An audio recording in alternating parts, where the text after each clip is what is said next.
ಈಗ ಸುದ್ದಿಗಳನ್ನು ವಿವರವಾಗಿ ನೋಡ್ತಾ ಹೋಗೋಣ. ಕೇಂದ್ರ ಸರ್ಕಾರದ ಜಿ ಕಾಯ್ದೆ ವಿರುದ್ಧ ಮತ್ತೆ ಕಾಂಗ್ರೆಸ್ ಸಮರ ಸಾರಿದೆ. ಮನ್ರೇಗಾ ಯೋಜನೆ ಯಥಾವತ್ತಾಗಿ ಮುಂದುವರಿಸುವವರೆಗೂ ಹೋರಾಟ ಕೈ ಬಿಡೋದಿಲ್ಲ ಅಂತ ಮಲ್ಲಿಕಾರ್ಜುನ ಖರ್ಗೆ ಅವರು ಸವಾಲು ಹಾಕಿದ್ದಾರೆ. ಹುಬ್ಬಳ್ಳಿಯಲ್ಲಿ ನಡೆದಂತಹ ರಾಜ್ಯ ಸರ್ಕಾರದ ವಸತಿ ಯೋಜನೆಯಡಿ ಮನೆ ಹಂಚಿಕೆ ಕಾರ್ಯಕ್ರಮದಲ್ಲಿ ರಾಜ್ಯಪಾಲರ ಮೇಲೂ ಕೂಡ ಖರ್ಗೆ ಹಾಗೂ ಸಿಎಂ ಸಿದ್ದರಾಮಯ್ಯ ಸಿಟ್ಟು ಹೊರಹಾಕಿದರು.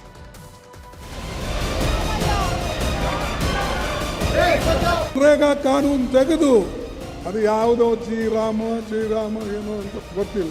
ನಾವು ಬಿಡೋದಿಲ್ಲ, ನಾವು ಹೋರಾಟ ಮಾಡೇ ಮಾಡ್ತೇವೆ. ಜಿಲ್ಲಾ ಕಾಂಗ್ರೆಸ್ ಅಧ್ಯಕ್ಷ ಖಜಾನೆ ಖಾಲಿ ಆಗ್ತದೆ. ನರೇಂದ್ರ ಮೋದಿ ಆದಿಯಾಗಿ ಎಲ್ಲರೂ ಕೂಡ ಹೇಳಿದ್ರು. ನಾನು ಹೇಳ್ತೇನೆ, ನಾವು ಎಲ್ಲ ಯೋಜನೆಗಳನ್ನು ಮಾಡಿದ್ದೇವೆ.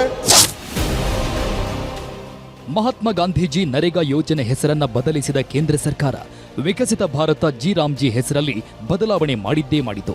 ಕಳೆದ 1 ತಿಂಗಳಿಂದ ಕೇಂದ್ರ ಸರ್ಕಾರವನ್ನ ಕಾಂಗ್ರೆಸ್ ಸೇರಿದಂತೆ ಎಲ್ಲ ಪ್ರತಿಪಕ್ಷಗಳು ಟಾರ್ಗೆಟ್ ಮಾಡಿವೆ. ಮನ್ರೇಗಾ ಯೋಜನೆಯನ್ನ ಮರುಜಾರಿಗೊಳಿಸಬೇಕು, ಜಿ ಕಾಯ್ದೆ ಜಾರಿಗೆ ತರಲು ಬಿಡಲ್ಲ ಅಂತ ಕಾಂಗ್ರೆಸ್ ಟೀಮ್ ನಿರಂತರವಾಗಿ ಪ್ರತಿಭಟನೆಗಳನ್ನ ಮಾಡ್ತಾನೆ ಇದೆ. ಮನ್ರೇಗಾ ಹೆಸರು ಬದಲಿಸಿದ ಕೇಂದ್ರದ ವಿರುದ್ಧ ಖಂಡನ ನಿರ್ಣಯ ಮಾಡಲು ಸಿದ್ದರಾಮಯ್ಯ ಸರ್ಕಾರ ವಿಶೇಷ ಅಧಿವೇಶನವನ್ನು ನಡೆಸ್ತಾ ಇದೆ. ಅಧಿವೇಶನದಲ್ಲೂ ಮನ್ರೇಗಾ ಬಗ್ಗೆ ಬರೆದಿದ್ದ ಸಾಲುಗಳನ್ನ ರಾಜ್ಯಪಾಲರು ಓದದೆ ಅರ್ಧಕ್ಕೆ ಭಾಷಣ ನಿಲ್ಲಿಸಿದ್ದನ್ನು ಕಾಂಗ್ರೆಸ್ ಸರ್ಕಾರ ಸುಪ್ರೀಂ ಕೋರ್ಟ್ನಲ್ಲಿ ಪ್ರಶ್ನಿಸಲು ತೀರ್ಮಾನಿಸಿದೆ.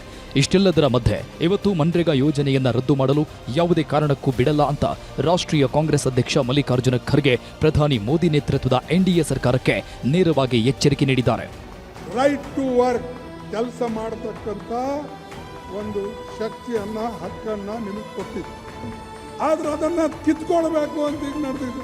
ಗವರ್ನರ್ ಸಹಿತ ಇವತ್ತು ಅವರ ಮುಖಾಂತರ ನಮಗೆ ತೊಂದರೆ ಕೊಡ್ತಾ.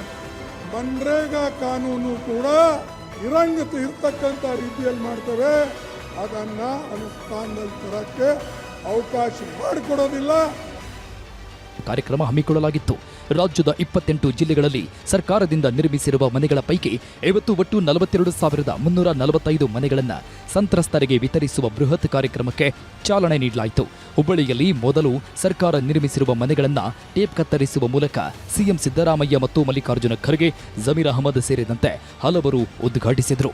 ಆಮೇಲೆ ಫಲಾನುಭವಿಗಳಿಗೆ ನೀಡುವ ಮನೆಗಳನ್ನು ಖರ್ಗೆ, ಸಿಎಂ, ಸಚಿವ ಜಮೀರ್ ಪರಿಶೀಲನೆ ನಡೆಸಿ ಕೆಲವು ಫಲಾನುಭವಿಗಳಿಗೆ ಸ್ಥಳದಲ್ಲೇ ಕೀ ಹಸ್ತಾಂತರಿಸಿದರು. ಸಮಾವೇಶದ ವೇದಿಕೆಯಲ್ಲೂ ಮನೆಗಳ ಕೀಯನ್ನ ಫಲಾನುಭವಿಗಳಿಗೆ ಸಿಎಂ ಸಿದ್ದರಾಮಯ್ಯ ಮತ್ತು ಖರ್ಗೆ ವಿತರಿಸಿದರು. ಇದೇ ಕಾರ್ಯಕ್ರಮದ ವೇದಿಕೆಯಲ್ಲೇ ಮಾತಾಡಿದ ಖರ್ಗೆ ಅವರು ಕಾಂಗ್ರೆಸ್ ಸರ್ಕಾರದ ಕಾರ್ಯಕ್ರಮಗಳನ್ನು ಶ್ಲಾಘಿಸಿದರು. ಜೊತೆಗೆ ಕೇಂದ್ರ ಸರ್ಕಾರದ ಮೇಲೂ ವಾಕ್ಸಮರ ನಡೆಸಿದರು. ಯಾವುದೇ ಕಾರಣಕ್ಕೂ ಜಿ ಜಾರಿ ಮಾಡಲು ಬಿಡಲ್ಲ ಅಂತಾನು ಸವಾಲು ಹಾಕಿದ್ರು. ಬಿಜೆಪಿದವರು ಕಾಂಗ್ರೆಸ್ಗೆ ಬೈಯೋದು, ನೆಹರೂಜಿಗೆ ಬೈಯೋದು, ಇಂದಿರಾ ಗಾಂಧಿ ಹೆಸರು ಹೇಳಿ ಅವ್ರಿಗೆ ಬೈಯೋದು, ರಾಹುಲ್ ಗಾಂಧಿಗೆ ಬೈಯೋದು, ಸೋನಿಯಾ ಗಾಂಧಿ ಅವ್ರಿಗೆ ಬೈಗಳಿಂದ ಏನಾಗ್ತದಪ್ಪ? ಜನರಿಗೆ ಬೇಕು ಹೊಟ್ಟಿಗೆ ಅನ್ನ, ತಲೆ ಮೇಲೆ ಸೂರು, ಕೈಗೆ ಕೆಲಸ, ಆವಾಗ ಮಾತ್ರ ಜನ ಸುಖ ಸಮೃದ್ಧಿಯಿಂದ ಇರ್ತಾರೆ.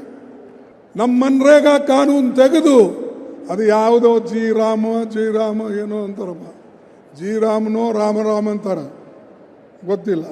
9-10 ತೆಗೆದು 60-40 ಎಲ್ಲಿಂದ ತರಬೇಕು? 40% ರಾಜ್ಯ ಸರ್ಕಾರಗಳು. ರಾಜ್ಯ ಸರ್ಕಾರದ ಮೇಲೆ ಭಾರ ಹಾಕಿ ನಾವು 125 ದಿವಸ ಕೆಲಸ ಕೊಡ್ತೇವೆ ಅಂತ ಹೇಳ್ತೀವಿ. ಯಾವ ಕಾನೂನಿನ ಅವಶ್ಯಕತೆ ಇತ್ತು, ಬೆಂಬಲ ಇತ್ತು, ಆ ಕಾನೂನನ್ನು ಇವತ್ತು ಮೂಲೆ ಗುಂಪು ಮಾಡಿ ನಾವು ಇದು ಮಾಡಿದ್ದೇವೆ, ಅದು ಮಾಡಿದ್ದೇವೆ. ಬಟ್ ನಾವು ಬಿಡೋದಿಲ್ಲ, ನಾವು ಹೋರಾಟ ಮಾಡೇ ಮಾಡ್ತೇವೆ. ಯಾವ ರೀತಿಯಾಗಿ ಇವರು ರೈತರ 3 ಕಪ್ಪು ಕಾನೂನುಗಳು ವಾಪಸ್ ತೆಗೆದುಕೊಂಡ್ರು, ಅದೇ ರೀತಿಯಾಗಿ ಮನ್ರೇಗಾ ಕಾನೂನು ಕೂಡ ಇರ್ತಕ್ಕಂಥ ರೀತಿಯಲ್ಲಿ ಮಾಡ್ತೇವೆ. ಹೊಸದೇನು ಜಿ ಅವರ ಕಾನೂನಿದೆ, ಅದನ್ನು ಅನುಷ್ಠಾನದಲ್ಲಿ ತರಕ್ಕೆ ಅವಕಾಶ ಮಾಡಿಕೊಡೋದಿಲ್ಲ. ನಮ್ಮ ಹೋರಾಟ ಮುಂದುವರಿತದೆ. ಮನ್ರೇಗಾ ಹೆಸರನ್ನ ಬದಲಿಸಲು ಬಿಡಲ್ಲ ಅಂತ ಸವಾಲೆಸೆದ ಖರ್ಗೆ ಅವರು ರಾಜ್ಯದ ಜನ ದೊಡ್ಡ ಮಟ್ಟದಲ್ಲಿ ಹೋರಾಟ ನಡೆಸಬೇಕು ಅಂತಾನೂ ಕರೆ ಕೊಟ್ಟರು.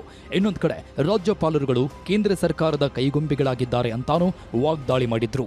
ಕಾಂಗ್ರೆಸ್ ಕಾಂಗ್ರೆಸ್ ಪಕ್ಷದ ಸರ್ಕಾರ ಅಥವಾ ಎಲ್ಲೆಲ್ಲಿ BJP ಹೊರತುಪಡಿಸಿದ ಸರ್ಕಾರಗಳಿವೆ ಅವು ಎಲ್ಲ ಕಡೆ ಇವತ್ತು ಗವರ್ನರ್ಗಳು ತೊಂದರೆ ಕೊಡ್ತಾ ಇದ್ದಾರೆ. ಯಾಕಂತ ನಾವು ಅವ್ರಿಗೆ ಕೇಳಿದಾಗ, ಪ್ರಶ್ನೆ ಮಾಡಿದಾಗ ಅವ್ರು ಹೇಳ್ತಾರೆ ಮೇಲಿನ ಸೂಚನೆ ಅದ ಸರ್, ನಾವೇನು ಮಾಡೋದು. ವೈಯಕ್ತಿಕವಾಗಿ ಅವ್ರಿಗೆ ಕೇಳಿದಾಗ ಅವ್ರು ಹೇಳ್ತಾರೆ हम क्या करना भाई साहब, ऊपर से आता है हम वैसा करते हैं. ಅಂದರೆ ಗವರ್ನರ್ಗಳಿಗೂ ಅವ್ರ ಕೈಗೊಂಬಿ ಮಾಡ್ಕೊಂಡು ಇಟ್ಕೊಂಡಿದ್ದಾರೆ. ಹೀಗೆ ಮಲ್ಲಿಕಾರ್ಜುನ ಖರ್ಗೆ ಅವರ ಅಬ್ಬರದ ಭಾಷಣ ಮುಗಿದ್ಮೇಲೆ ಮುಖ್ಯಮಂತ್ರಿ ಸಿದ್ದರಾಮಯ್ಯ ವಾಗ್ದಾಳಿ ಶುರು ಮಾಡಿದ್ರು. ರಾಜ್ಯಕ್ಕೆ ಕೇಂದ್ರ ಸರ್ಕಾರದಿಂದ ಅನ್ಯಾಯ ಆಗ್ತಿದೆ, ಬಾಕಿ ಹಣ ಕೊಡ್ತಿಲ್ಲ ಅಂದ್ರು, ಖಜಾನೆ ಖಾಲಿಯಾಗಿದೆ ಅಂತ ಮೋದಿ ಸೇರಿದಂತೆ ಎಲ್ಲ ಬಿಜೆಪಿ ಜೆಡಿಎಸ್ನವರು ಹೇಳ್ತಾರೆ. ಮಹದಾಯಿ ಸೇರಿದಂತೆ ಅನೇಕ ಯೋಜನೆಗಳಿಗೂ ಅನುಮತಿ ಕೊಡಿಸಿ ನಾಳೆಗೆ ಕೆಲಸ ಶುರು ಮಾಡ್ತೀವಿ ಅಂತ ಸಿಎಂ ಕೇಂದ್ರ ಸಚಿವರಿಗೆ ಸವಾಲ್ ಹಾಕಿದ್ರು.